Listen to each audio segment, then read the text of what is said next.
What's going on, everybody? So here we are, the beta just started, the server slam. It's been a ton of fun.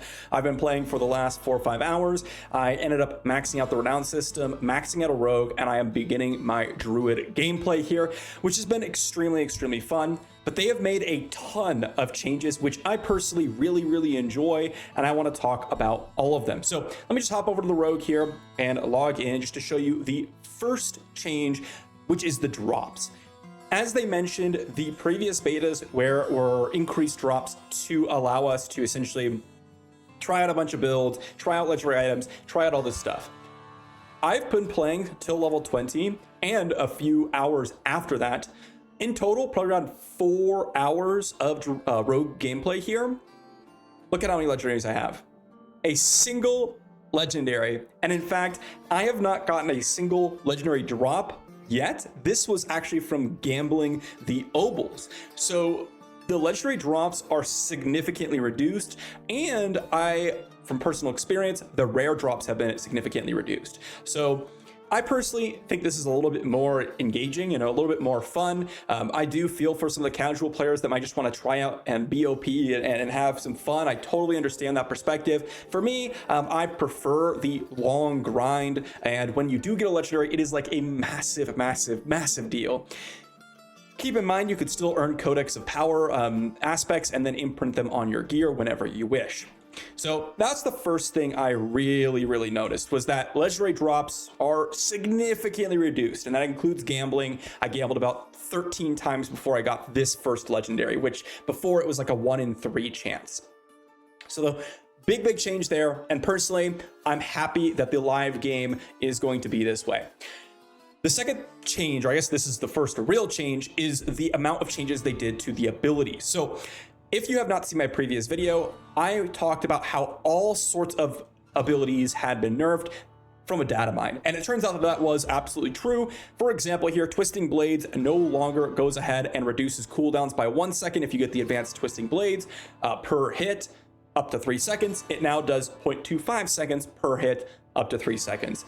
They've nerfed a bunch of numbers. They buffed a couple things, like for example, poison imbuement for the rogue, but in general, they nerfed a lot of the best builds and a lot of the best skills, perceived the best. For example, they nerfed Hydra's damage by 60%. Doesn't mean it's a bad skill, it's still really good, but the previous version of Hydra is super broken, right?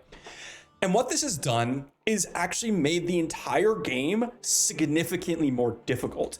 Everything has seemingly more HP. Everything is incredibly tanky, it seems like. And overall, I'm not one-shotting nearly as much. This is a mix due to I don't have legendary items, and on top of that, I also don't do as much damage. So because my stats are lower, because I don't have as many aspects, because of all this different stuff, because of the nerfs to the skills, what they've essentially done is making the higher world tiers truly feel harder. Meaning if you're a casual player, you'll probably stick to world tier 1. That way you can actually beat it with relative ease. And then the higher world tiers is truly for those people who are either willing to take a risk, if you're playing hardcore, or potentially just people that are just capable of dodging more things, slash, more informed about the skills, etc. I personally really like this. I felt like the game was incredibly easy beforehand. Even on the harder world tiers, it was pretty easy to be able to go through and just destroy everything. Now, you do have to think a little bit about this. So I really personally like this change, and well, you'll definitely notice if you've played a class like Necromancer or a class like Sorcerer, how much weaker they are. Not to say that they're weak, but they are weaker. And I think that the changes that they made are actually really solid for the overall game. I know earlier on a video I mentioned how I wasn't gonna be as fun because they're not one-shotting everything, but in fact, I think I was wrong about my judgment about myself, which is that I'm actually having more fun with it. So that's a really nice change. The next thing is the random events. They actually increased the amount of random events inside the game. So if you're walking around and you find a chest, this happened quite a few times to me, where you're finding a chest, a bunch of bats will spill out, or curse shrines, etc., or random events inside dungeons that give you murmuring obols. There are significantly higher amounts of these around the game, and I could definitely tell just playing through, I think I've played through like 12 or so dungeons, or 8 or so dungeons, unique dungeons, and then I've repeated a couple. So definitely something that I've noticed throughout the map and in the dungeons as well. Not just the open world events, but also all the other random things that might happen. As I said, the cursed shrines, you could have random chests becoming kind of like mimics, but cursed chests, cursed wells, all that good stuff. Really enjoy that aspect. I've not run into the butcher yet. I have done total about, as I said, 12, 13 dungeons, and I have not run into the butcher, so it doesn't seem that much increased as he was before, because I think I ran into him twice with over 70 or 80 dungeons complete, so not sure about that one. The last thing I want to talk about, and this one's probably a big one for a lot of you, is the dungeon layouts and how it's changed. Now, I'll note they are better. For sure, they are better. This is something that I've really appreciated.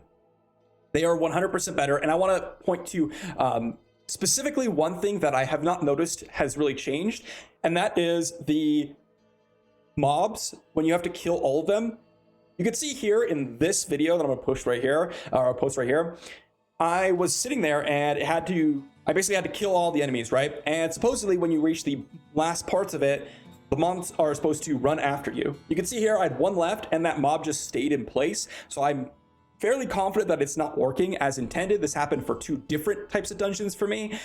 But the other dungeon layouts, one thing that's really nice is if you're picking up things, they aren't instant, but placing them is, and there's a little bit less backtracking. There's still a lot of like, oh, I have to run in a circle or something like that, but there's not as much backtracking where you're not killing monsters, which is pretty nice. So overall, guys, my first impressions of this new beta experience and supposedly what the launch is going to be like, very positive. I think that in general, I've enjoyed the feel of Diablo 4 even more. And one thing that's for certain is every single time I dive into this map here, I just want more. I just want to go to the next map. I want to keep playing, but I can't. So it's really unfortunate that we are only locked to this and we're only locked to level 20. But still, I've been really enjoying it, and I hope you all are as well. So let me know what you think about the changes that they've made, whether you've noticed a few things happening or not happening, and whether or not you've overall enjoyed the new iteration of Diablo 4 and what we are expected to get when launch comes around. Thanks for watching. See you all for the next one.